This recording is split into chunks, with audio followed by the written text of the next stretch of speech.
आदि में परमेश्वर ने आकाश में पृथ्वी की सृष्टि की।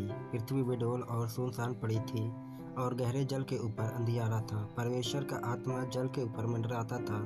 जब परमेश्वर ने कहा उजियाला हो, तो उजियाला हो गया। और परमेश्वर ने उजियाले को देखा कि अच्छा है। और परमेश्वर ने उजियाले को अंधियारे से अलग किया। और परमेश्वर ने उजियाले को दिन और अंधियारे को रात कहा। तथा सांझ हुई, फिर भोर हुआ। इस प्रकार पहला दिन हो गया। फिर परमेश्वर ने कहा, जल के बीच एक ऐसा अंतर हो कि जल दो भाग हो जाए। तब परमेश्वर ने एक अंतर बनाकर उसके नीचे के जल और उसके ऊपर के जल को अलग अलग किया, और वैसा ही हो गया। और परमेश्वर ने उस अंतर को आकाश कहा। तथा सांझ हुई, फिर भोर हुआ। इस प्रकार दूसरा दिन हो गया। फिर परमेश्वर ने कहा, आकाश के नीचे का जल एक स्थान में इकट्ठा हो जाए और सूखी भूमि दिखाई दे, और वैसा ही हो गया। परमेश्वर ने सूखी भूमि को पृथ्वी कहा, तथा जो जल इकट्ठा हुआ उसको उसने समुद्र कहा। और परमेश्वर ने देखा कि अच्छा है। फिर परमेश्वर ने कहा, पृथ्वी से हरी घास तथा बीज वाले छोटे छोटे पेड़ और फलदायी वृक्ष भी, जिनके बीज उन्हीं में एक एक की जाति के अनुसार पृथ्वी पर उगे, और वैसा ही हो गया। इस प्रकार पृथ्वी से हरी घास और छोटे छोटे पेड़, जिनमें अपनी अपनी जाति के अनुसार बीज होता है, और फलदायी वृक्ष, जिनके बीज एक एक की जाति के अनुसार उन्हीं में होते हैं, उगे। और परमेश्वर ने देखा कि अच्छा है। तथा सांझ हुई, फिर भोर हुआ। इस प्रकार तीसरा दिन हो गया। फिर परमेश्वर ने कहा, दिन को रात से अलग करने के लिए आकाश के अंतर में ज्योतियाँ हों, और वे चिन्हों और नियत समयों और दिनों और वर्षों के कारण हों। और वे ज्योतियाँ आकाश के अंतर में पृथ्वी पर प्रकाश देने वाली भी ठहरे, और वैसा ही हो गया।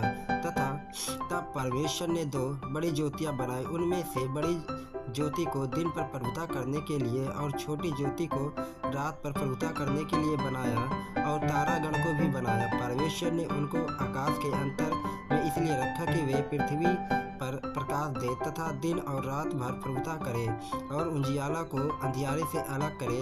और परमेश्वर ने देखा कि अच्छा है। तथा सांझ हुई, फिर भोर हुआ। इस प्रकार चौथा दिन हो गया।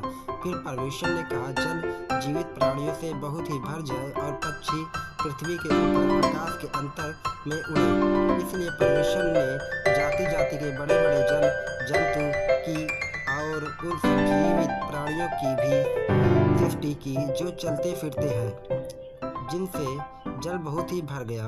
और एक एक जाति के उड़ने वाले पक्षियों की भी सृष्टि की। और परमेश्वर ने देखा कि अच्छा है। और परमेश्वर ने कहा कह के उनको आशीष दी, फूलों फलों और समुद्र के जल में भर जाओ, और पक्षी पृथ्वी पर बढ़ें। तथा सांझ हुई, फिर भोर हुआ। इस प्रकार पांचवा दिन हो गया।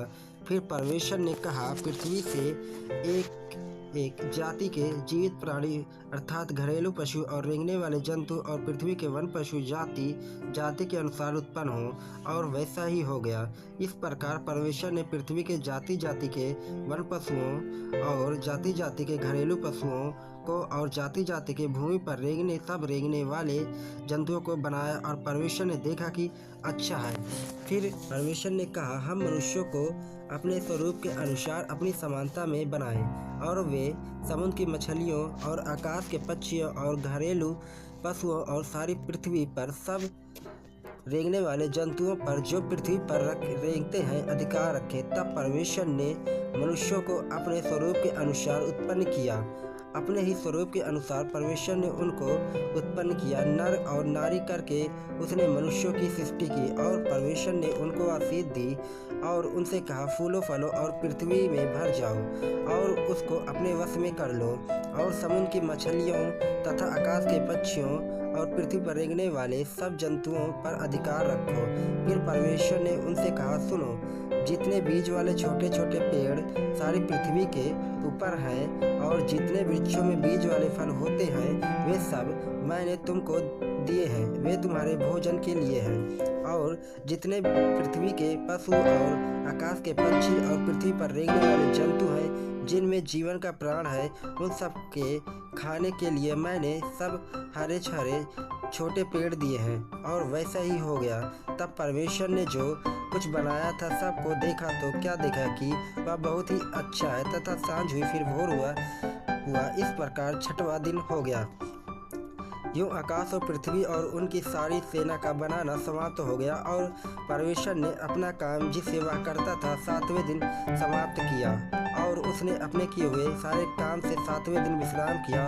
और परमेश्वर ने सातवें दिन को आशीष दी और पवित्र ठहराया, क्योंकि उसमें उसने सृष्टि की रचना के अपने सारे काम से विश्राम लिया। मनुष्य की उत्पत्ति, आकाश और पृथ्वी की उत्पत्ति का वृत्तांत यह है कि जब वे उत्पन्न हुए, अर्थात जिस दिन यहोवा परमेश्वर ने पृथ्वी और आकाश को बनाया, तब परमेश्वर का मैदान में कोई पौधा न था और न मैदान में कोई छोटा पेड़ उगा था, क्योंकि यहोवा परमेश्वर ने पृथ्वी पर जल नहीं बरसाया था और भूमि पर खेती करने के लिए मनुष्य भी नहीं था। तभी कोहरा पृथ्वी से उड़ता था, जिससे सारी भूमि सींच जाती थी।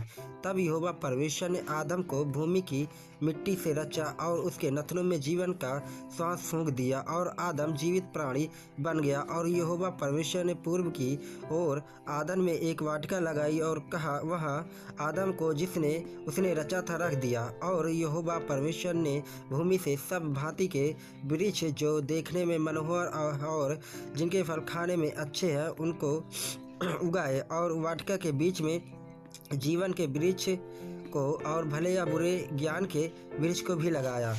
उस वाटिका को सींचने के लिए एक महानदी आदन से निकाली और वहां से आगे बहकर 4 धाराओं में बट गई। पहली धारा का नाम पिशोन है। यह वही है जो हबीला नाम के सारे देश को, जहां सोना मिलता है, घेरे हुए है। उस देश का सोना चोखा होता है, वहाँ मोती और सुलेमानी पत्थर भी मिलते हैं। दूसरी नदी का नाम गिहोन है।